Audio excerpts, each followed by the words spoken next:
Quest Software has solutions that allow you to add an additional layer of security to your Microsoft environment. To learn how they can help you protect and detect changes in your environment, please go to quest.com/MPM.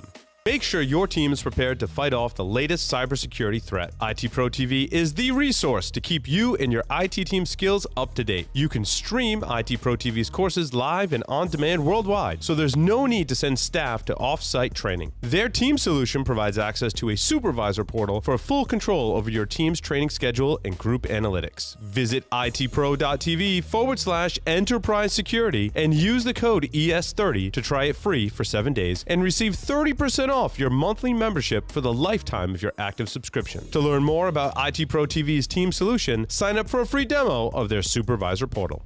Pony Express. Check out their line of penetration testing devices, including the Pwn Pad, Pwn Phone, and Pwn Pro. For enterprises, there's Pwn Pulse, providing continuous visibility into wired, Wi-Fi, and Bluetooth spectrums across all physical locations, including remote sites and branch offices. For all those hard-to-reach places, there's Pony Express. Visit them on the web at ponyexpress.com. Welcome back, everyone, to Enterprise Security Weekly. Today we're talking about all I want for Christmas is a secure Active Directory. I believe it's one of the largest issues that we have today, John. And I think that a lot of people will talk about other problems, but all roads seem to lead back to you could improve, I think, the largest percentage of what you would call security in your environment by addressing a lot of these issues in Active Directory, as the behaviors, the results, the threats largely are built upon Active Directory. Did you agree with that? Yeah, I completely agree. But if we take this back a step or two, it's basically that concept of ease of use versus security. Active Directory was created to make things easier for people to use, to log on to multiple resources. It really is the first single sign-on that was basically accepted across everywhere. And the easier you make access, whether you're using Kerberos and you're using tokens as part of LDAP, which is what Active Directory actually is, and you start utilizing these tokens, you have service accounts using these tokens, and you make things easier for people, you're creating more paths for attackers to move laterally within your environment. So I think that this is a very timely topic, and it gets into a solid question. Can you actually completely secure Active Directory realistically in many organizations? So some of the problems that I have identified, and I want to talk about the first one with you, John. The first problem is email phishing campaigns successfully provide attackers with a foothold. I don't know that necessarily you can solve this problem even close to 100% with just Active Directory. I think this might be like the other big issue that we have is the problem is email phishing campaigns and social engineering, email phishing are largely successful. Do you agree? Yep. Like 95% plus of the incidents that happen today originate with a successful spear phishing campaign. We've seen these statistics show up in Verizon's data breach reports. We've seen these statistics show up in the Mirror reports.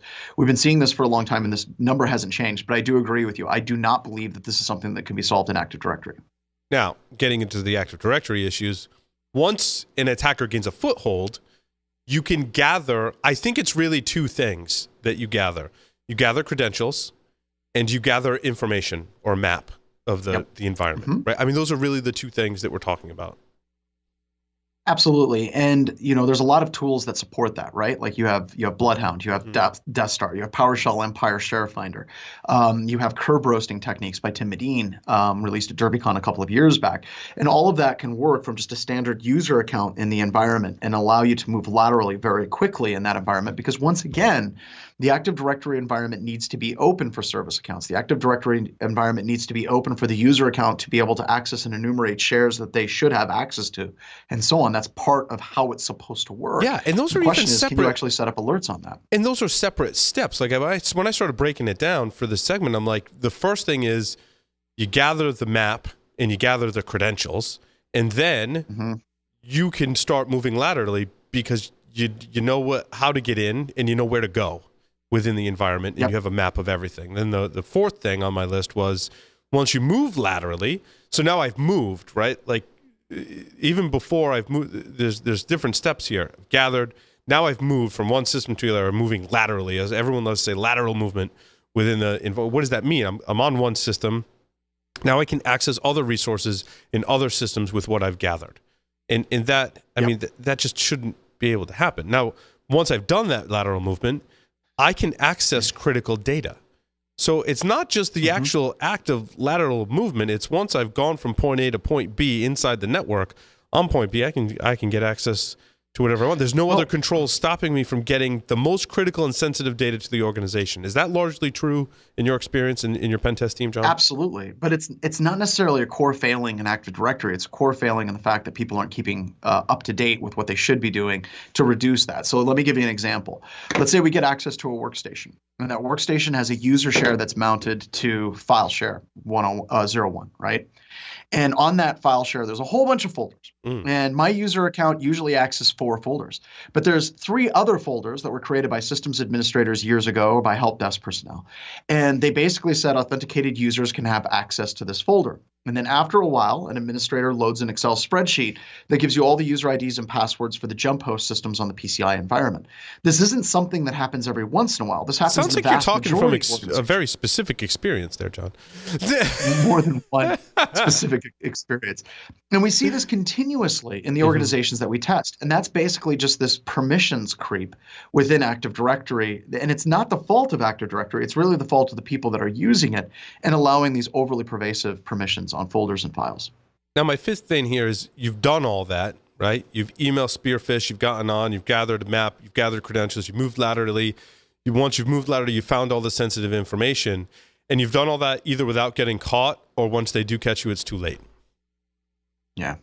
Well, I think the last point is probably the big one. Once they do catch you, it's too late. If we look at the dwell time statistics, they're going down. They were over a year. Right now, the average dwell time in a lot of reports we're seeing is between 160 and 190 days before an attacker is caught.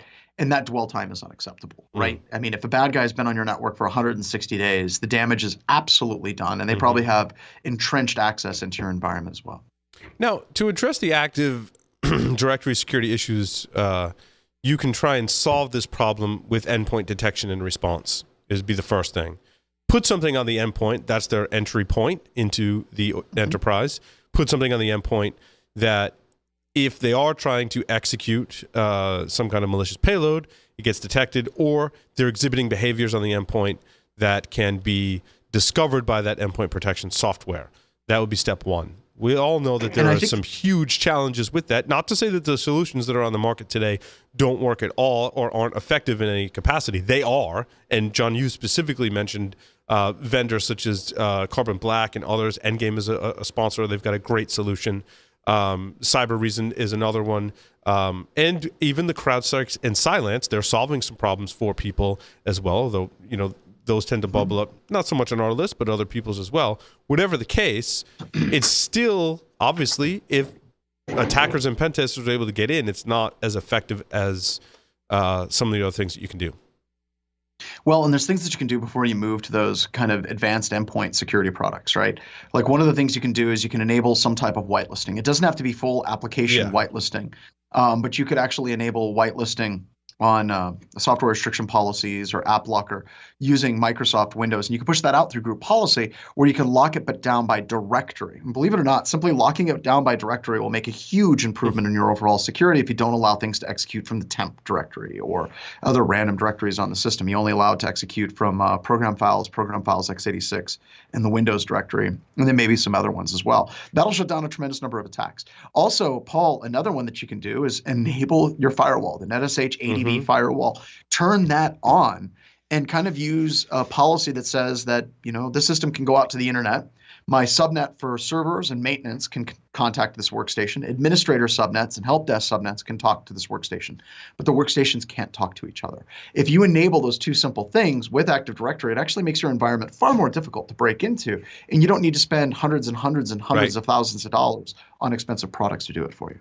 The other big one is, and this is a gigantic sub-industry in security, and that is correlating network, endpoint, and log events, event management. I don't know if there's multiple sub-categories within this, right? But we basically talk about looking for indicators of compromise, doing some kind of log analysis, doing some kind of analytics. We talk about AI and machine learning and this whole thing, and that's where people will turn to, like, rather than do some of the things John's already mentioned in securing Active Directory in your Windows environment, let's just look at all the behavior and see if we can find the needle in the stack of needles. Now, also not to say that some vendors aren't doing this really well, and I've heard a lot of creative pitches lately that I'm really excited about, and I think it's something that you should do.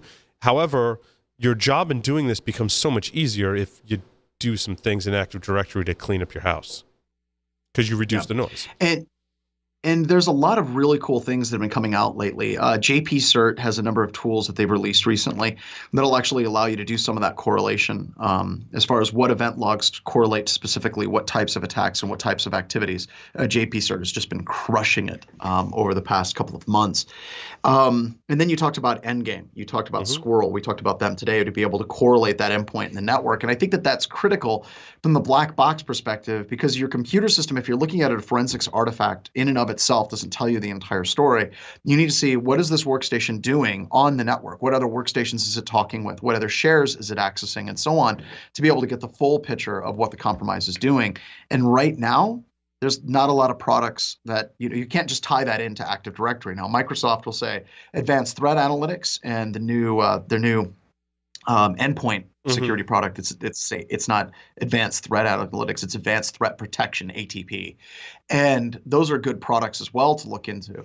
But I don't think that they're quite as mature as something like a Squirrel or an Endgame or a Cyber Reason, and what they can actually do with that at this moment right now. The other ones on the list are pretty funny, and I think organizations get confused with security and protecting something physically stolen from protecting it from bad actors inside of the network. Encryption and two-factor authentication, I think, fall into those. I think you should use them. I mean, we use PGP for encryption. We use YubiKey for two-factor authentication. Great stuff. I think that the overarching value in those solutions are if someone steals my piece of technology or steals my credentials in some cases, and those can protect you against that. But even with two-factor, and there'll be some follow-ups to our two-factor authentication discussion as well, but I think largely those don't protect you from the things that Active Directory leaves open, because we're talking about once a user's authenticated, so they've already done their password, they've already done their two-factor, and they have to decrypt what they need access to anyway, so those things don't help, unfortunately. Well, but I think that two-factor authentication on the edge of the network is now an absolute must. If you have anything that is exposed on the outside of the environment, it should have two-factor. Attest, Darren Roberts, who's Carrie Roberts' husband. Carrie used to work for us, and now we got her husband, Darren. He just ended up doing a test, and he did password spraying in their OA portal, which supported two-factor authentication with Duo, and it was implemented correctly, and Duo was doing a fantastic job. However, he was able to harvest credentials, and then he used those credentials in another portal that didn't support two-factor and was able to then gain access to the inside of the network. So you need to have that consistency, right? We're seeing people implement that two-factor authentication, but not doing it consistently across the board. And all it takes is just one door open and it cracks you. Now, the other one you mentioned, encryption. Once I'm on the box as a user account, if you're able to access files, I'm able to access the files. So I think encryption is important for data at rest, but that active data that's being used on the system, encryption doesn't do a whole lot for you in that situation. So I think it's better to fix these authentication issues that we talked about, turn off of features that are giving the attackers the map, and I think detect certain events in AD that show abuses of those lateral movement, not necessarily trying to consume everything, but detecting those certain events. I think we still have a lot of work to do when it comes to arming people with the strategies and tactics and process to help secure what was, as Javelin Network says, we was really very close to this issue in a vendor that we love working with and will in 2018 as well. Good cyber deception. Yep. Yeah, and they really, Royce, their CEO's whole thing is, it's insecure by design. And so, of course, attackers are going to take advantage of it. And the tools that we have today are very weak in helping prevent, attacks and abuses against something that is insecure by design. And we need to get better at a lot of things with Active Directory security, because I think it's some of the underpinnings. And that's such a great point. If it's insecure by design, and this is one of the reasons why you and I started talking about cyber deception years ago, if it's insecure by design, let's make an assumption that it's going to be compromised. So you talk about Javelin networks and a webcast that we talked about creating honey accounts on the domain. When we get access to an environment, we can dump the user accounts off the domain with net user space / domain, put that in a file, and then do a password spray. Well, if I dumped all of your user accounts and you have 4 or 5 honey token accounts that I'm not allowed to log into at all, but as soon as somebody tries to authenticate, an alert is generated, then you're kind of playing into that. It's insecure by design. You're making an assumption that this is what the attacker is going to do, and you're going to be able to detect that attack and then react to it. We have had a customer, in fact, one last week, that did exactly what we did in our webcast, Paul, with honey tokens, and he caught us within 15 minutes of being on his network. He was excited. My testers weren't happy, but I was excited because something we talked about was effective. But like you said, you start with that insecure by design mentality. Assume that it's going to be compromised. What's the attacker going to do next? And set those pitfalls to catch the attacker. You know that Javelin has a tool to catch the honeypots, right? Yeah, they do. Not the honeypot I just talked about. But no, I actually did that webcast in response to the Javelin Network's honeypot detection tools. We'll have to talk more. And that's the same thing. Well, I'm curious to see what, and do they call that? What did they call that? Honey? I can't remember. They called it. It's a cool tool. It's a really cool tool. If you're a pen tester, you have to use it to help hunt down some honeypots. But also Gotti Evron. Honeybuster. Thank you. Sorry, honeypot buster. Honeypot buster is Javelin. Which is but you're saying honeypot buster wasn't able to detect a specific kind of account creation that were created just for. But that's okay, right? I mean, that's okay. I don't want to say that it's worthless. And we love what Javelin's doing. I love the fact that they're taking a look at your user account creation and they're taking a look at your machine naming conventions. And whenever they create their honey accounts and their honey machines, they actually generate them based on the same naming convention as you, and you don't have to worry about that. That's really cool. And that's one of the techniques. I mean, if you're a user and you set it up, you can actually detect it that way pretty easily. And it doesn't have to be an admin. You can name your account however you name your accounts and detect it, or set up the honey account that way as well. It's awesome. It's awesome. And some of the advantages of Javelin's tool, of course, is you can actually stop the behavior as well. Yes, not just flag it and say, John, you're in my network. You can say, I just kicked you off my network because you were doing bad things. Yeah, I've just isolated that workstation to try to authenticate to an admin 01 account. Right. Done. Right. That's awesome. And I think that, going back to our conversation on value, I think that's much of what, we're seeing in vendors today is that, yes, you can accomplish a lot if you have technical skills. How encompassing you can be of the entire environment is solely based on your time. But also, if you can identify valid strategies and tactics, and what we're talking about is the deception technologies being a valid strategy and tactic for securing Active Directory.